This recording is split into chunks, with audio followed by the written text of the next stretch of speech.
Alright, so last night SDS had their first feature premiere or stream or whatever you want to call it, but the stream was on pitching and hitting. They did an overhaul to pitching and they tweaked hitting a little bit, and of course there are other things that they talked about in the stream itself that we are going to go over in today's video. Of course, I want to start out with, if you want to watch any of these streams, they're going to be on their Twitch channel, their YouTube channel, or on their Facebook page. Links to all of those will be in the description. So every Thursday at 3 PST or 6 Eastern time, that's where I am, they're going to be doing live streams every Thursday until the start of MLB The Show 21. But of course, we got to talk about the first one. So the first thing that they talked about in the stream was the differences in gameplay style. So when you boot up the game for the first time, it's going to ask you what team you want, what gameplay style you want, and then what difficulty you want. So the gameplay styles are a new thing coming to MLB The Show 21. You can choose casual, simulation, or competitive. Simulation was the one that was automatic from every MLB The Show in the past, but they decided to add 2 new ones. Casual for those who just kind of want to play and have fun. They want to test some certain things against a computer, knowing that they probably won't get away with it against, actual people. So if you want more of like a test ground where you probably won't be punished as much, you would go with casual. If you want just your normal baseball thing, where it's sometimes they might go against you, sometimes they might let you get away with a couple things, then obviously you're going to want to go with simulation. But if you want the ultimate competitive modes, then obviously you're going to go with competitive. They're going to learn what you're doing, how you're doing it, and they're going to use it against you. So if you decide that you're going to steal with a certain person time after time after time again, the computer's going to realize that and try to pick you off, or try to sidestep, or try to quick pitch or pitch out to kind of not allow you to do it as much. Of course, that's just one example, but that's basically how it's all going to work. Moving on from that, we have the difficulties. Of course, you're going to have your standard difficulties that have been in every single game ever. And I think this year, beginner is a new one, because I think it used to start at rookie. Correct me if I'm wrong in the comments, but I'm pretty sure beginner is brand new. So that makes 6 difficulties instead of 5. And something new that they decided to do this year was you can pick whatever difficulty you want, and then from that difficulty, you can set your game to dynamic difficulty. Dynamic difficulty basically will either level you up in difficulty or level you down in difficulty, depending on how you're playing. In the past, it would always start you on the lowest level and then build you up. Where in this one, it allows you to choose whichever one you want, and then it'll go up or down depending on how you play. I think it's a good idea that they decided to allow people to really choose where they want to start and allow that to be dynamic from there. The next thing that I wanted to talk about was there are brand new check swing mechanics. So in the past in MLB The Show, check swings were a little more random than they're going to be in 21. What they decided to do was, in past games, it would depend on how quick you could obviously press off of the button, because if you hold the button, that's a swing. If you just lightly press it, then you're checking your swing. But not only did they do that, but they also had it to where the discipline of the player itself would contribute to if you checked your swing or not. This year, they did away with the discipline, and now it is all just on you. If you can get off that button fast enough to check your swing, you're probably going to check your swing. It's no longer going to be about luck. It's no longer going to be chance. It is all on you. The third thing, and it's a little bit more of a smaller thing, is the hitting stats from last year. And I gotta say, before I even show it, yeah, I don't fucking believe it. So they go on to show the basic exit velocity that everybody got with every type of hit, whether it's a line drive, fly ball, ground ball, pop-up, chopper, dribbler, whatever it is. They basically showed you the exit velocities, and I'd believe it. Those are very believable numbers. Obviously, you're going to have higher exit velocities for harder hit balls. What I don't believe is the average for perfect, good, okay, and good weak. I don't believe that at all. You can ask every MLB The Show player what they think their perfect averages are. 99% of them are going to be nowhere near the 843. And that's just a fact. Nobody is going to say, oh yeah, I thought I got a hit about 85% of the time that I got a perfect. No, people are probably going to be like 50, 60% at max. Maybe 70 if they're a really good player. Not 85. No chance in hell was it that high. Now we're going to talk about the pitching stuff that they went over. We got 2 brand new things, and of course we're going to start with the first thing that they talked about in perfect accuracy region. The perfect accuracy region is the region around the baseball whenever you're going to pitch it that is going to show you where the ball could end up. As they mentioned in their live stream, it is going to be used for analog, meter, and pinpoint pitching. Now, I saw some people asking in the chat of the stream while it was going, well, what about pulse? Pulse is basically just PAR as it is. It pulsates up and down, bigger and smaller, and you have to time it. That is the region of the pulse pitching. So, of course, there's no reason for that to be there. And then there's, of course, classic pitching, and it's just pitch it and it'll go where it goes. That's all I can tell you with that one. The perfect accuracy region is going to be affected, of course, by your energy or stamina and the confidence of all the different pitches. Of course, as they stated, the PAR is going to be bigger or smaller based on the difficulty as well. So if you're playing on rookie, you can see on the screen that the PAR is going to be extremely small. So if you get that perfect, it's going to basically go exactly where you want it to go all the time. Of course, so long as you make it perfect. But once you go to a higher level like Legend, it's going to give you a higher area of where that ball could end up. A nice way that they represented it was Blake Snell. Blake Snell has 4 different pitches: the fastball, a changeup, a slider, and a curveball. The fastball is, of course, the pitch that he throws the most, so that is going to have a tighter PAR.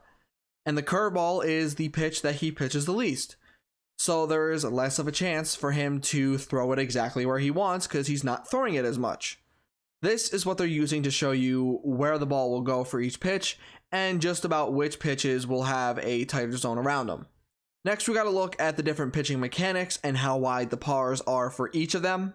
Something I will mention is they did analog dirty. Analog is probably the motion that I want to say 80 to 90% of people who probably played online used over the past few years. And they're basically saying, hey, you can go to pinpoint, you can change over to meter, or you're fucked. Which I get it, because they wanted to make it to where harder ones are going to give you better potential results, where analog isn't that hard. I feel like analog and meter are probably around the same difficulty. So, I mean, if I was doing this, I'd probably make analog just a tiny bit bigger than meter. But again, they know what they're doing. I'm sure people are going to be upset about it. I'm definitely a little upset about it, because if I wanted to do analog at some point, I had to take a huge disadvantage of where the ball could potentially end up. Or I could just stick with pinpoint. The next thing they show off is the pinpoint pitching itself. Now, I'm going to do my best to explain it to those who maybe don't understand it as well, or maybe got a little confused with how they explained it in the video itself. Because I'm sure there are going to be people who may not understand it that much, or who are looking at it and go, yeah, there's no fucking way that I'm going to be able to do that. But the fastest way I can explain it is, if you have played MLB 2K, that was back in like 2007 to like 2013. It's basically the same pitching as that. If you played those games, you're going to have a leg up on probably everybody else. Now, for those who haven't done it, I'm going to give you all the details that I can. So it's going to start out with, obviously, this on screen. It's going to show you this, whatever pitch it may be. This is a slider. Now you'll see the blue little circle down at the bottom of it. That is showing you where you're pitching. So if we're going with the pitcher camera, if you pitch to the left side of the plate, that circle is going to move left. If you pitch to the right side of the plate, the circle is going to move right. It does not matter if you're pitching high or low. It just matters if you're pitching left or right. Once you have the pitch where you want to put it, you're then going to use your right stick to do the motion that it is showing you in the circle. So with the slider, it's going to have you go left and then do a 270-degree circle back to the top.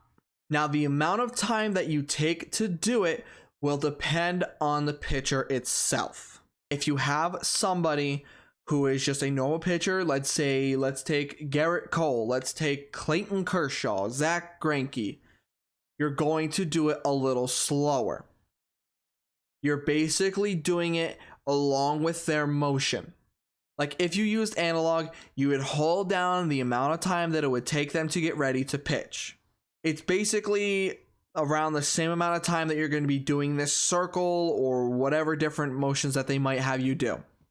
Now, once you've reached the top, you're going to wait for the bottom circle. It's going to have a design that's closing in on it. Let me see if I can find that for you. So I have come over to the gameplay and you will see that the circle on the bottom now has 4 things protruding from it, and those things are going to close in on the other circle, and you're going to have to draw a line to that circle when the 4 outer things connect with the inner circle.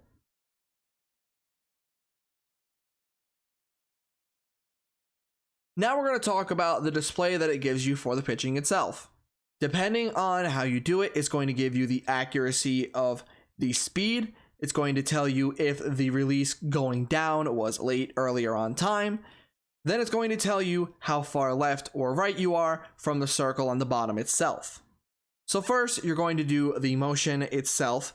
Then it is going to give you an accuracy on how well you did it in the rhythm of the pitcher. If it gives you yellow, and I think it's probably going to be around like 70% and below, it is going to tell you if you are too fast or too slow. That way you can basically just work on it as you play the game. It's going to give you all the information you need. That way you can make all the fixes. After you get there, it's going to tell you, were you late on getting it down, were you early on getting it down, or were you able to get it perfect right on the money. Then after that, it's going to tell you, did you go too far left, too far right, or right in the middle. Now, something that I noticed is the perfect may not be exactly perfect. So as you can see here, the pitch here has a 92% accuracy, a 0.01 lateness, but the area is perfectly right on spot. It's not 100, it's not 0 and 0. So they're probably going to give you a little bit of leniency for the perfect pitches. That, I'm assuming, is where the PAR comes into play. So if we take this, he was late getting it out of his hand. So if you took the PAR into account, the ball would probably be at the bottom of the PAR rather than in the middle where the baseball was when you went to pitch it. Next up, we got practice. They finally gave us a good practice mode. Not saying the practice wasn't that good before, but here we can really hone in on what we're struggling with and help ourselves do what we need to do. So do you have trouble with high fastballs? You can have yourself face off against pitchers that will only throw you high fastballs. Do you suck with low and away curveballs, sliders, changeups, whatever it may be? You can set it up to be like that and work on it. I feel like that is something that is going to be hugely appreciated, especially for newcomers who are just getting into the game for the first time, just so they can really get the timing down, so they can get how the movement of the ball works, just so they can work on potentially PCI movement. And of course, you can practice pitching as well, just so you can get the hang of, obviously, the new pitching style if you want to use it, or analog, or meter, or pulse, or classic. Whichever one you feel will work best with you. And the last thing that they went over was a brand new legend. If you haven't watched it, I'm going to show you the video, and I will discuss it right after.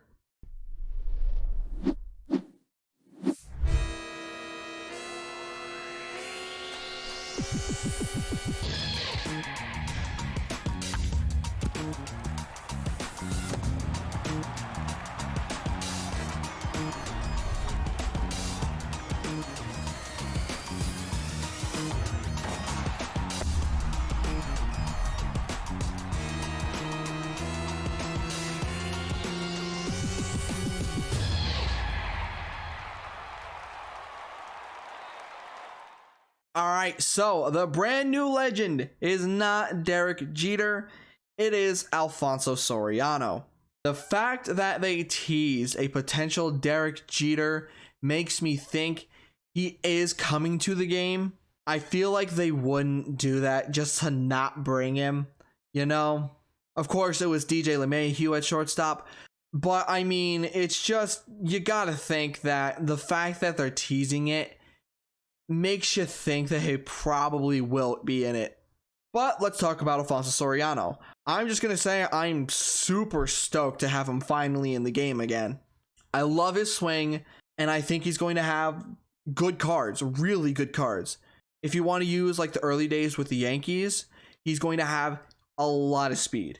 If you want to use the later days with the Cubs, he's going to have a lot of power.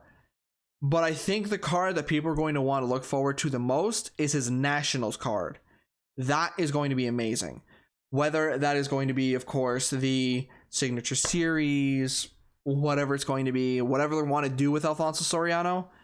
But if they have a 2006 card, I think that's when he was with the Nationals, I think it was 2006. That was the year he hit 40 home runs and had 40 stolen bases. So he is going to have a lot of speed and a lot of power. And the fact that he'll probably be able to play second and left field will give you options of where you want to put him. And we gotta be honest, second base just feels dry compared to most positions. Is it just me? Like every year, of course, the outfield is always stacked. First base is always stacked. Catchers are okay. They're a little, you got a few people that you can kind of use. Shortstop is usually pretty stacked, and third base is usually decently stacked. Second base, you don't have a lot of people who play there naturally. You have people from like shortstop and third base that you can move over there, or a couple people on in the outfield, but there's not a lot of true second basemen that make you go, yes, that guy. I think this year we had Sandberg, Hornsby, Cano, and maybe Albies. Those are like the only 4 cards that I went, yes, I need them at second base. That's not a lot of options. So it is nice to finally have Alfonso Soriano in the game. I'm super excited to use his swing, and I'm just super excited to have him in the game. So I think that is going to wrap up the video.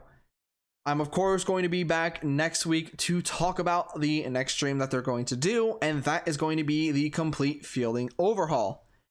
Of course, if you want to watch it yourself, you can go to their Twitch, their YouTube, or their Facebook. Like I said in the beginning of the video, I'm going to link it down in the description below. It will be at 3 PT, which is 6 ET over here in the East, 5 Central, and 4 Mountainous if you're in the US. If you're anywhere else, I'm not good with those times. But like I should have said earlier in the video, if you have any questions on anything, I'll probably put this in the description too, or leave a comment. Leave them down in the comments below. I'll try to answer anything that I can, that I think I might know the answer to, or that I do know the answer to. Because I know there are going to be a lot of new players coming into this for the first time who probably won't know a lot when it comes to this. So I'll do my best to help, and I'll just try to answer any question that I can. If I don't answer it, that means I don't know it. But with all that being said, thank you for watching. I hope y'all enjoyed, and I hope to see you all in the next one.